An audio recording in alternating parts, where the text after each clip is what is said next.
Lunedì 10 giugno avremo la seconda serata di Una collina di libri nell'edizione 2024 e siamo molto orgogliosi di presentare un altro autore internazionale noto al grande pubblico, che è Daniel Mendelsohn, che ci parlerà del suo ultimo libro edito da Einaudi, Estasi e Terrore. Diventa fondamentale creare questo connubio, lo abbiamo sempre detto, tra cultura a 360 gradi, che si tratti di letteratura, che si tratti di arte, che si tratti di teatro, con quello che poi è il paesaggio culturale che noi andiamo a valorizzare e a raccontare. E la scelta in questa occasione di presentare il libro al Castello di San Salvadore, e ringraziamo per questo la famiglia Collalto,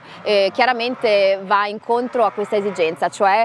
quella un pochino di far conoscere insieme all'autore, insieme alla sua letteratura, anche quello che è un patrimonio culturale inestimabile che poi racconta le nostre colline a 360 gradi. Continueranno, abbiamo deciso quest'anno insieme al direttore artistico Francesco Chiamulera di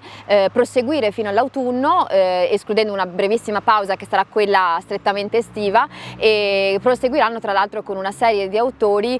di cui andiamo molto fieri, alcuni dei quali in realtà portano anche un po' un punto di vista giovanile. Penso in particolare a Cecilia Sala, che avremo l'occasione di ospitare in autunno e che racconterà un po' quella che è la gioventù di alcuni dei paesi che oggi conosciamo bene perché in guerra o comunque reduci da situazioni di grave criticità, nei quali lei ha potuto andare come inviata, e quindi penso che sarà una grandissima occasione per tutti i giovani per poter un pochino entrare in contatto con quella che è la realtà odierna, perché non dobbiamo dimenticarci che nel mondo ci sono più di 60 conflitti e quindi è necessario anche conoscere di che cosa stiamo parlando. Insieme a loro poi ci saranno Aldo Cazzullo e Nino Ratisvili, che verrà a trovarci anche lei in autunno con il suo ultimo libro, che sarà edito da Marsilio, casa editrice con la quale abbiamo stretto una bellissima alleanza con il libro, proprio sul primo libro sui siti UNESCO, in questo caso delle colline del Prosecco di Conegliano e Valdobbiadene. E per chiudere ci sarà un appuntamento a sorpresa che non sveliamo, in attesa appunto di arrivare